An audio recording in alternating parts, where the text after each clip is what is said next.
I'm very good at just riding that edge of like, I still have a long way to go. I'm close to cracking, but I know I can hold it. And you just convince yourself you can keep going and going.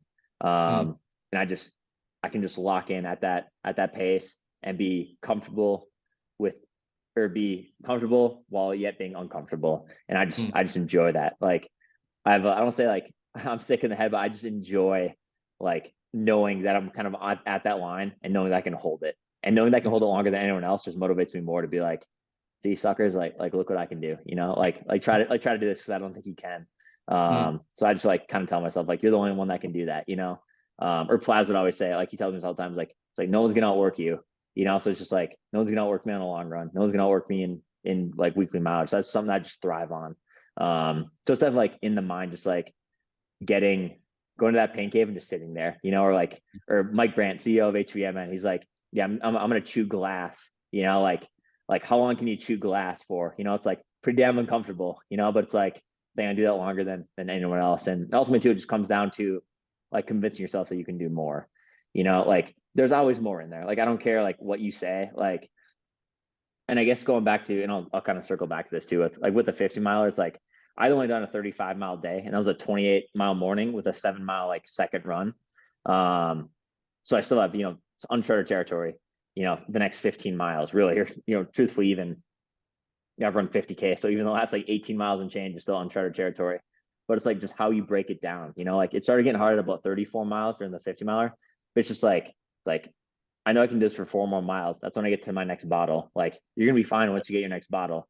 Then by the time you get to like, you know, 38-ish, it's like cool, you're almost to 40. Once you get to 40, like you have 10 miles to go. 10 miles is less than an easy run, you know, like you can do that all day.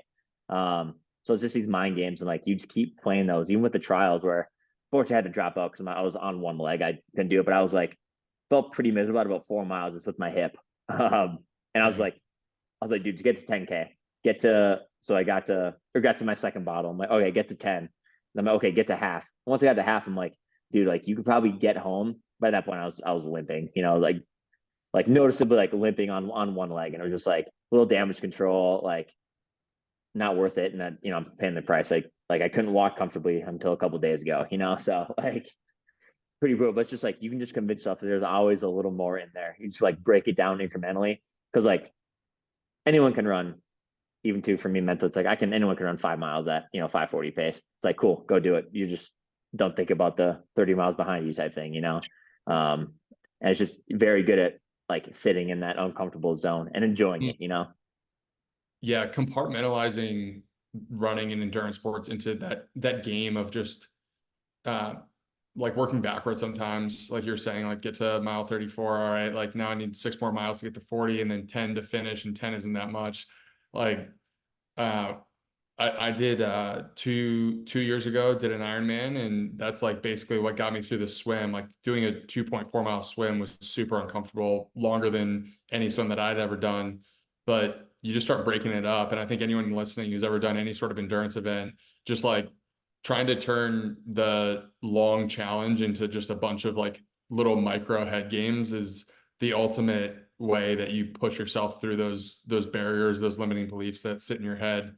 And it's such a huge unlock. Like turning things into a game is something that Jordan did better than anybody else. Like he would just make stuff up about his opponent that the person said just to bring out another level of performance. Yeah, man. And that was the thing too, you know, go back to like, yeah, when it got hard to like 34, I was like, okay, like I just pulled back from like the 16 miler that I did a few weeks prior, where I averaged like 538. It's like, dude, like, and that felt pretty easy. And that was at Boulder, like at altitude. It's like, cool, you're at sea level, tapered for a race. Like, you can go on 16 miles at another 538. Like, then you're way under, like, then you're smashing this world record, you know, and you know, you're having a day too. So you can just like kind of keep riding that momentum and just, like I said, keep breaking it down. Even like going back when I crossed the marathon at Tunnel Hill in the 50 miles, like, cool, I only have 24 miles to go, you know, and like I did a 24 mile at 530 pace, you know, in Boulder as well, like prior to my marathon in September. It's like that felt pretty damn easy, you know. It's like, so just go do it again. Like you just pull from those experiences and just keep breaking it down. So Yeah.